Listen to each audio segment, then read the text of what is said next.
આજે અમે બનાવ્યા છે મંચુરિયન્સ। તો પહેલાં બધો સામાન તૈયાર કરી નાખ્યો જે જોતો તો એ પ્રમાણે। તો હવે પહેલાં અમે લોટ ચારી લીધો છે અને સોસ પણ નાખી દીધા, ટમેટા સોસ ને જે બધા આવે એ। પછી લોટમાં મરચું, મીઠું અને સોસ નાખી દીધા ચાઇનીઝ જે આવે, અને લસણની પેસ્ટ, ગાજર, બીટ અને કોબી અમે આટલું બધું નાખ્યું છે। બીજું નાખી શકો ખમણીને, જે ભાવે એ અનુસાર તમે નાખી શકો। બીટ નાખ્યું તો જો આપણો લોટ કેવો કલર મસ્ત પકડી ગયો।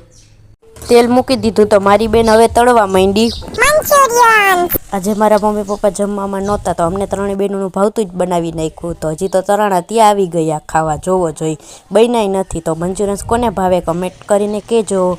હિંગ અને ડુંગળીનો વઘાર કરીને સ્પેશિયલ નાખી દીધી ગ્રેવી। તો થોડુંક પાણી નાખીને આપણા મંચુરિયન્સ નાખી દીધા છે, કારણ કે થોડીક ગ્રેવીવાળા પણ જોઈએ ને એટલે। તો આપણા મંચુરિયન્સ થઈ ગયા છે કમ્પ્લીટ ને ઉપર નાખી દીધી લીલી ડુંગળીના કટકા। તો મારી બેનું ખાવા માંડી જો જેઠાલાલ જોતા જોતા।